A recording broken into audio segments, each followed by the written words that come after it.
सबसे पहले आप अपने घर में नमस्ते फ्रेंड्स, मैं खुशबू मिश्रा स्वागत करती हूं अपने चैनल खुशबू मिश्रा ब्लॉग में। कैसे हैं आप सब? मुझे कमेंट में ओम नमः शिवाय ज़रूर लिखिएगा।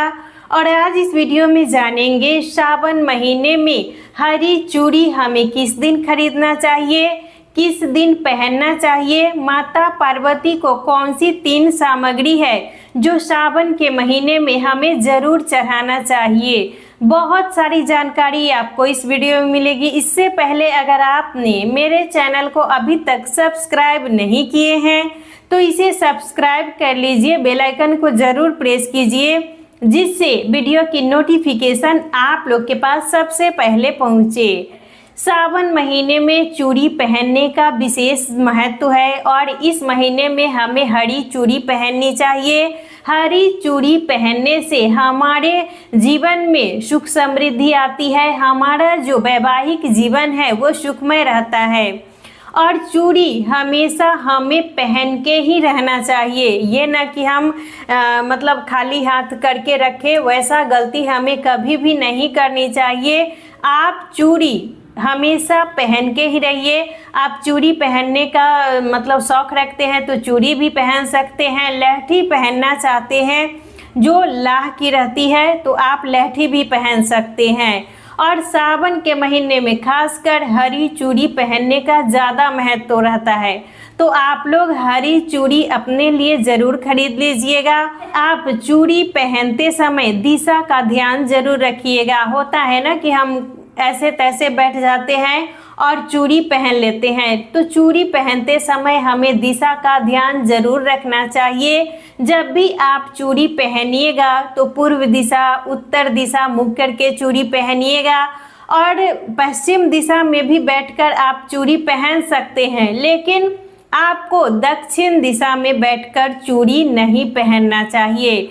तो जब भी आप चूड़ी पहनिएगा तो इस बात का विशेष ध्यान दीजिएगा, आपका जो चेहरा है, आपका जो फेस है वो कभी भी दक्षिण दिशा नहीं होना चाहिए। दक्षिण दिशा में बैठकर कोई भी श्रृंगार करना हमारे लिए बिल्कुल भी शुभ नहीं होता है। और अगर आपके पास मान लीजिए पहले का, पिछले साल का अगर चूड़ी है तो आप वो भी पहन सकते हैं, और नहीं है तो आप एक डब्बा चूड़ी ज़रूर खरीद लीजिएगा। और सबसे पहले हमें माता पार्वती को वो चूड़ी चढ़ा देनी है और उसके बाद ही आप पहनिएगा, वो ज़्यादा अच्छा होता है। और माता पार्वती सुहाग की देवी हैं, अगर हम श्रृंगार की सामग्री उनको चढ़ाते हैं और उसके बाद हम खुद पहनते हैं तो इससे हमारे सुहाग में वृद्धि होती है। और चूड़ी खरीदने के लिए सबसे अच्छा दिन माना जाता है शुक्रवार। शुक्रवार माता लक्ष्मी का दिन होता है और उस दिन हमें सुहाग की सामग्री ज़रूर खरीदना चाहिए। आपको जब भी मान लीजिए किसी भी सामग्री की ज़रूरत है, सुहाग की सामग्री आप खरीदना चाहते हैं तो आपको शुक्रवार के दिन खरीदना चाहिए, बहुत ज़्यादा शुभ होता है। और कभी भी हमें रविवार के दिन और मंगलवार के दिन चूड़ी नहीं खरीदनी चाहिए। ये 2 दिन सुहाग की सामग्री खरीदने के लिए अच्छा नहीं माना जाता है।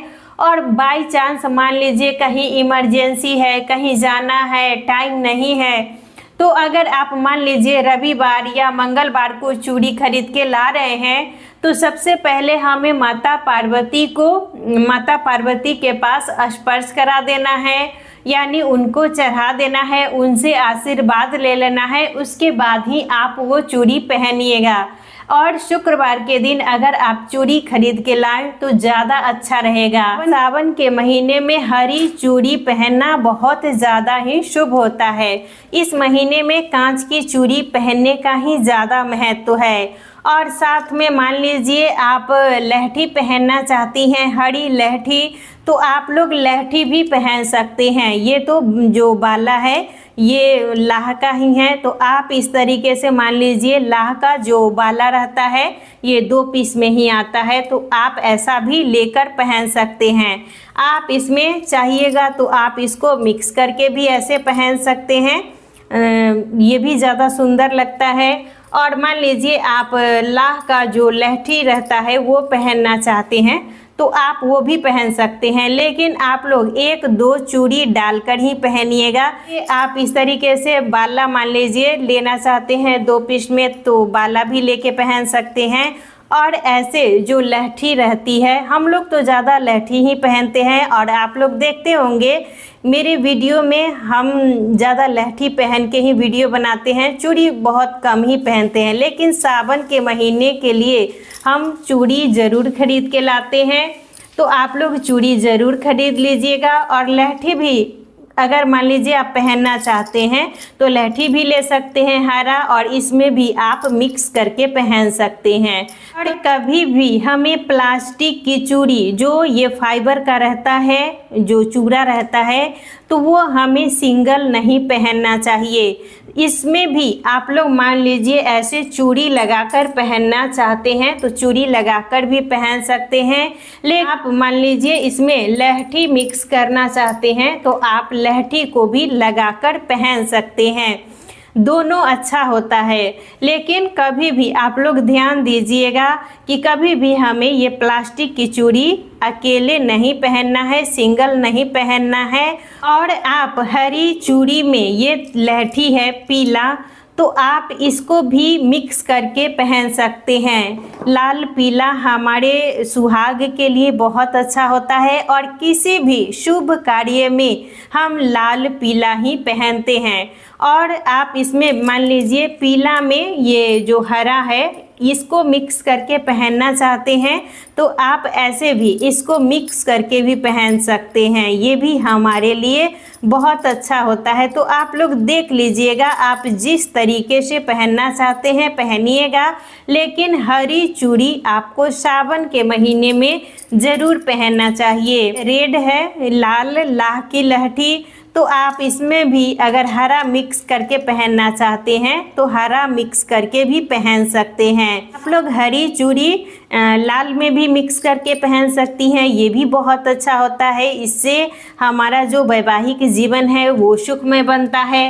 पीला में मिक्स करके पहनना चाहते हैं तो ऐसे पीला में भी मिक्स करके पहन सकते हैं। या लाह का है ये बाला, इसमें भी आप मिक्स कर सकते हैं। प्लास्टिक का सिर्फ आप ध्यान रखिएगा, हमें कभी भी प्लास्टिक की ये चूड़ी सिंगल नहीं पहनना है।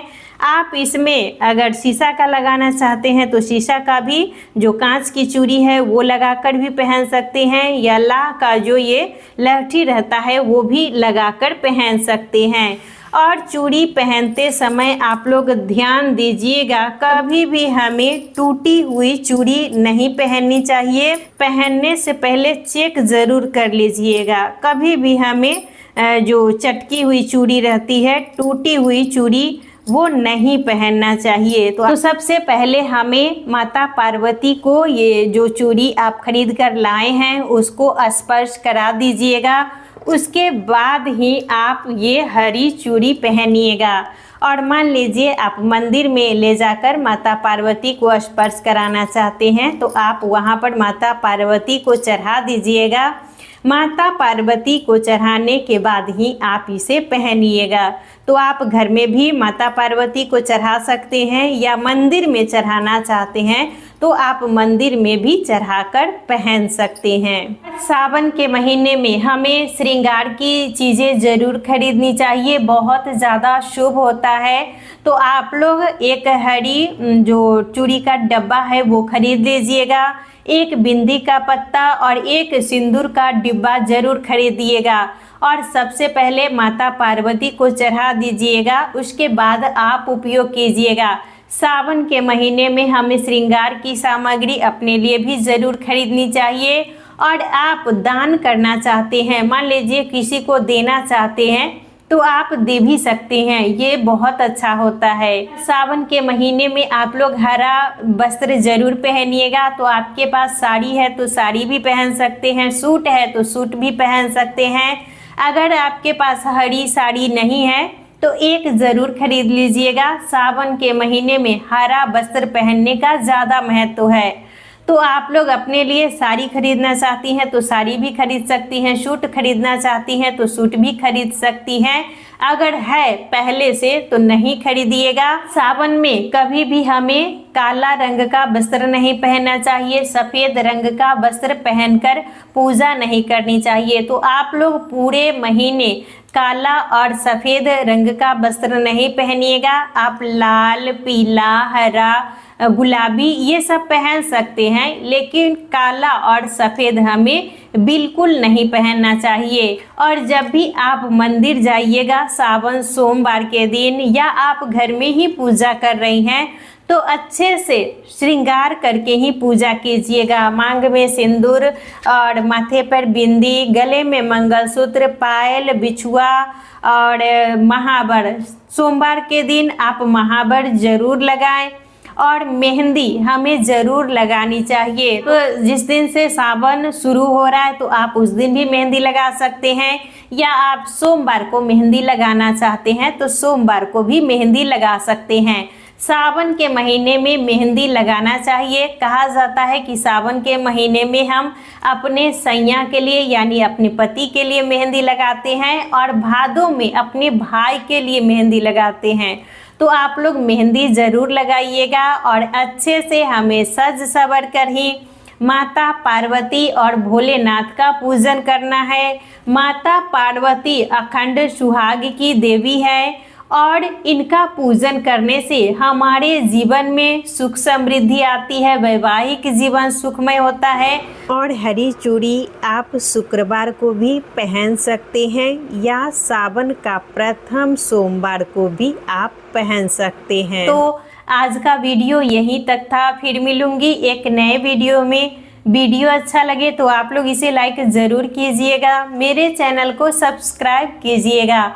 फिर मिलूंगी एक नए वीडियो में, तब तक के लिए नमस्कार। ओम नमः शिवाय।